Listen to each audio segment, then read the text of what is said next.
आपकी सारी संपत्ति इकट्ठा करके किसी और को दे रही है, बड़े बड़े खरबपतियों को।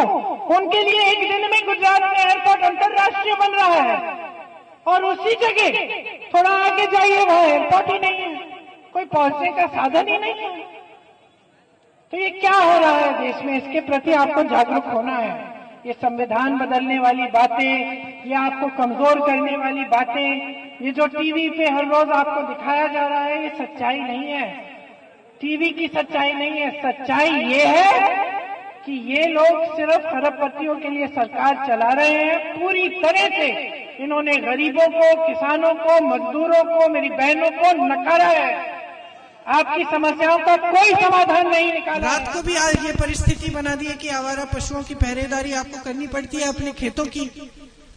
कुछ नहीं किया इस समस्या को बंद करने के लिए। 2019 से मैं इस समस्या की बात कर रही हूँ। 22 में जब चुनाव था यहाँ यूपी में, मैंने बहुत बात की थी इससे। तो ये तो नहीं हो सकता कि इनको मालूम नहीं है, कि इनको पता ही नहीं है कि जनता कैसे जूझ रही है इस समस्या से। इस समस्या का हल है ये भी जानते हैं। छत्तीसगढ़ में कांग्रेस की सरकार थी, वहां के मुख्यमंत्री ने, हमारे साथी हैं बघेल जी, उन्होंने जो गौठान थे उनको एकदम मजबूत कर दिया। ऐसी गौशालाएं बनाई जिसमें से कमाई होने लग गई। दूध का इस्तेमाल सब चीजों को बनाने के लिए, मिठाई बनाने के लिए, घरों में दूध भेजने के लिए, ये सब। गोबर का इस्तेमाल गैस बनाने के लिए, अन्य पदार्थ बनाने के लिए। महिलाओं को नौकरियां मिलने लगी गौशालाओं में।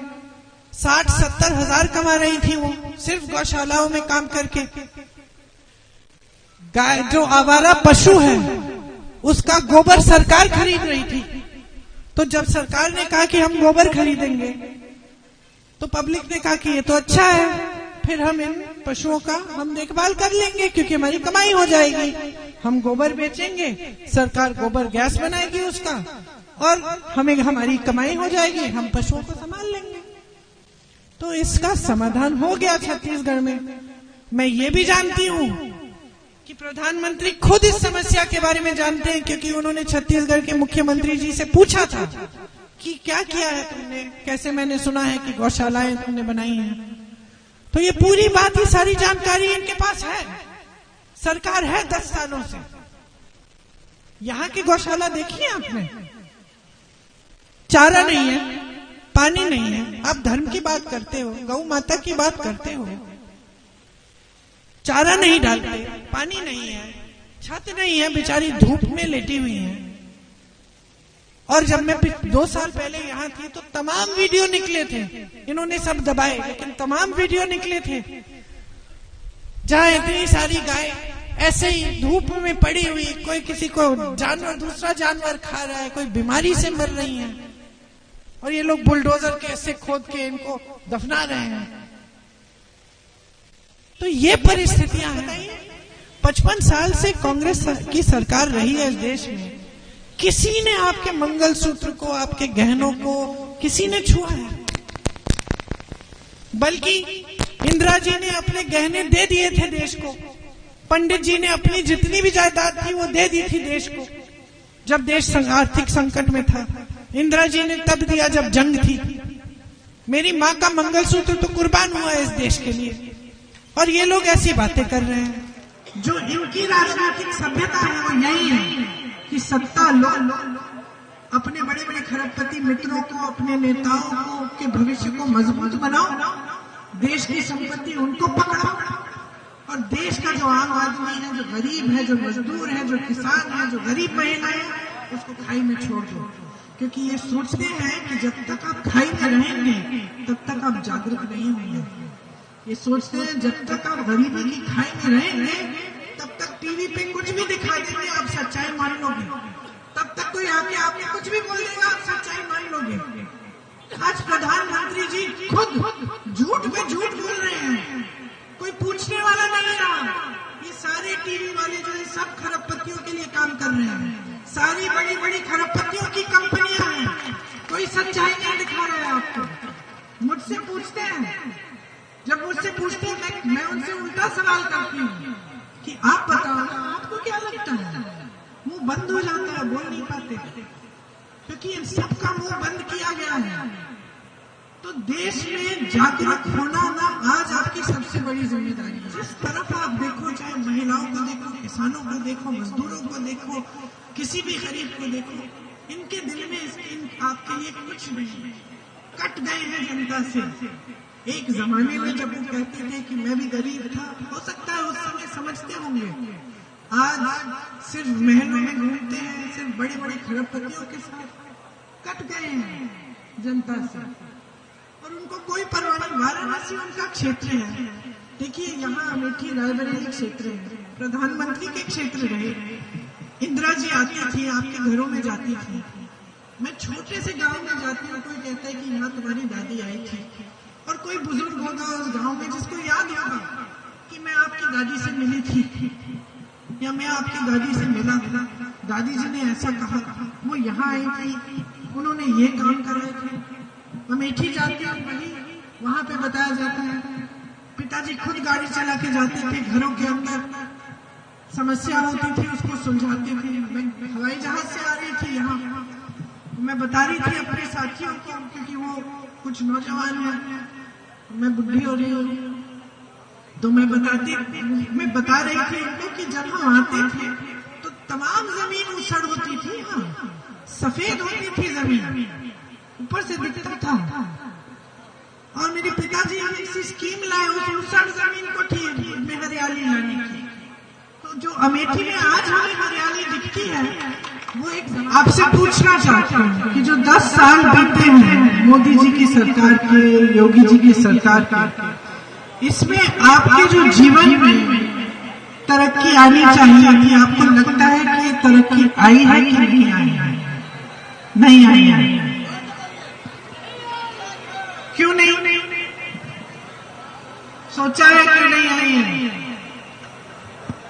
सबसे बड़ी आपकी समस्या क्या है, कौन बताएगा? महंगाई और बेरोजगारी। अब थोड़ा ऐसे हो जाओ, थोड़ा ऐसे। महंगाई और बेरोजगारी सबसे बड़ी समस्या है। तो सबसे पहले मैं बेरोजगारी के बारे में बात करता हूँ। देखो, आज देश में 45 सालों में सबसे ज्यादा बेरोजगारी आज है। 70 करोड़ लोग आज देश में बेरोजगार हैं। 70 करोड़ लोग बेरोजगार हैं और 30 लाख पद, सरकारी पद खाली पड़े हैं। इसका क्या मतलब है? इसका मतलब है कि जो रोजगार बनाने का काम करना चाहिए था सरकार को, वो सरकार ने नहीं किया। तो सरकार ने वो काम नहीं किए जिससे आपके लिए रोजगार बनते। तो वो काम क्या है? एक जमाने में जो बड़ी बड़ी सरकारी संस्था होती थी, उनसे आपको रोजगार मिलता था। जैसे यहाँ भी तमाम खुली थी, ITI था, BHEL, HAL, ये सारी जो संस्थाएं, इनसे रोजगार मिलता था। आज परिस्थिति ये है कि ज्यादातर ये जो सरकारी बड़ी बड़ी कंपनियां थी, इनकी जो सब्सिडरी कंपनियां हैं, बड़े बड़े खरबपतियों को दी गई हैं। प्रधानमंत्री जी के कुछ खरबपति मित्र हैं, आपने शायद देखा होगा, हम लोग बार बार चर्चा करते हैं, उनको इन्होंने सारे बड़े बड़े सरकारी संस्थान दे दिए। दूसरा तो वो निजी हो गए हैं। दूसरा, देश का सारा कोयला, देश के बंदरगाह, देश के हवाई अड्डे, सड़कें बनाने के लिए जो कंपनियां हैं, ये सब बड़े बड़े खरबपतियों की हैं। और जो सरकार चलाती थी, वो ज्यादातर इन लोगों को दिया गया। मतलब कि जो आपकी संपत्ति है, देश की जो संपत्ति है, वो अब बड़े बड़े खरबपतियों को दिया जा रहा है। तो एक काम तो इन्होंने ये किया। अब माता जी ने आपके पास मेरे भाई राहुल जी को भेजा है। इस चुनाव में राहुल जी आपके उम्मीदवार हैं।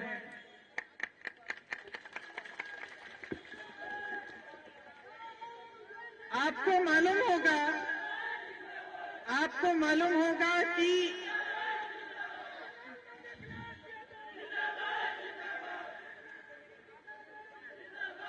अब सुन लो शिवम, आपको मालूम होगा कि राहुल जी ने कितना संघर्ष किया है। राजनीति में अगर हमारे देश में एक ऐसे इंसान हैं जिनके खिलाफ जो पूरी भाजपा की मशीनरी है, हर तरह के गलत बातें, हर तरह के झूठ उन्होंने फैलाए, कैसे कैसे आक्रमण किए, उनको संसद से निकाल दिया गया, उनको घर से निकाल दिया गया, ये सब काम उन्होंने किए, लेकिन राहुल जी पीछे हटे नहीं। ये उनका चरित्र है कि जब वो अन्याय होते हुए देखते हैं तो न्याय की लड़ाई लड़ते हैं और उससे एकदम पीछे हटते नहीं हैं। इसीलिए 4000 किलोमीटर राहुल जी कन्याकुमारी से कश्मीर तक पैदल चले और फिर उसके बाद मणिपुर से लेकर मुंबई तक उन्होंने यात्रा की। और ये यात्रा क्या थी, चाहे वो पैदल यात्रा थी, चाहे वो मणिपुर से मुंबई वाली जो उन्होंने जीप में यात्रा की, ये यात्रा क्या थी? ये आपकी समस्याओं को समझने वाली यात्राएं थी। ये देश को बताने वाली यात्राएं थी कि देश में जो राजनीति की दिशा है वो गलत जा रही है और हमें उस दिशा को ठीक करना है।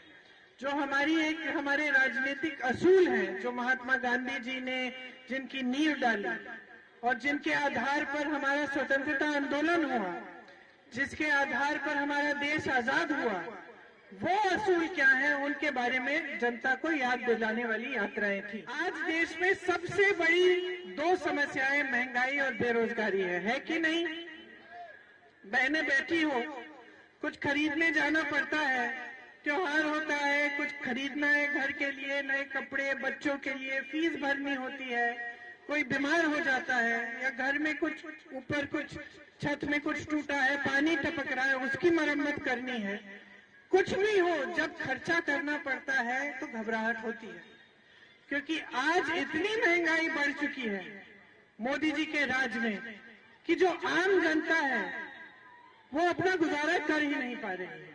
चाहे आप कितनी भी मेहनत करो, आप खेती में मेहनत करो, आपके पास रोजगार है तो रोजगार करो या ठेकेदारी पे नौकरी करो, दिहाड़ी मिले, फिर भी चाहे परिवार में 2-2 सदस्य काम करते हो, फिर भी आपको ये महसूस होता है कि कमाई पूरी नहीं हो रही है।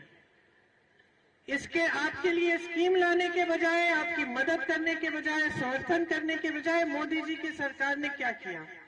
आपको एक 5 किलो राशन का बोरा पकड़ा दिया और वो 5 किलो राशन में वो कहते हैं कि उनको पूरी तरह से ये इनकी समझ है कि वही आपके लिए काफी होना चाहिए, लेकिन वो काफी हो नहीं रहा है कि नहीं? जब आप वो 5 किलो राशन खत्म होते हैं तो क्या होता है? आप फिर से निर्भर हो जाते हो सरकार के कि फिर से हमें और 5 किलो राशन मिलेगा और इसी तरह से आप अपना गुजारा करने की कोशिश करते हो।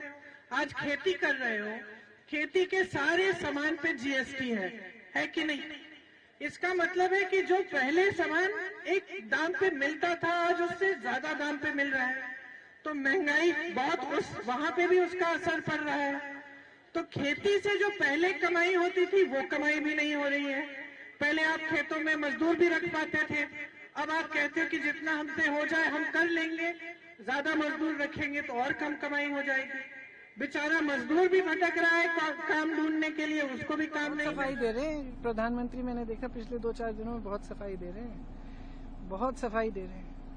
और ये जो सबसे बड़े, तो खैर चलो मैं उस पर टिप्पणी नहीं करूंगी कि वो शहजादे कहते हैं मेरे भाई को, खुद तो शाहनशाह हैं, लेकिन वो छोड़िए, लेकिन बहुत सफाई दे रहे हैं। आपने सोचा है क्यों दे रहे हैं? देश की पूरी संपत्ति पकड़ा दी है इन खरबपतियों को। देश देख रहा है, देश समझ रहा है। हवाई अड्डे, बंदरगाह, सड़कें, आप नाम लीजिए, कोयला, मैं वहां गई छत्तीसगढ़ में प्रचार करने के लिए, कोयले के खदान इन खरबपतियों को पकड़ा दिए हैं। अब देश समझने लगा है। अगर कोई सिर्फ अपनी छवि के बल पर जनता के सामने जाता है और उस छवि के अलावा कुछ गहराई नहीं है, तो एक दिन तो आएगा ना जब जनता समझेगी कि ये तो सिर्फ छवि थी, असलियत क्या है। अब वो दिन आ रहा है, जब वो दिन आ रहा है तो घबराहट हो रही है तो सफाई दे रहे हैं। सर, हम आखिरी सवाल आपसे, हमारे चैनल के साथ जुड़ने के लिए सब्सक्राइब करें और बेल नोटिफिकेशन दबाना ना भूलें।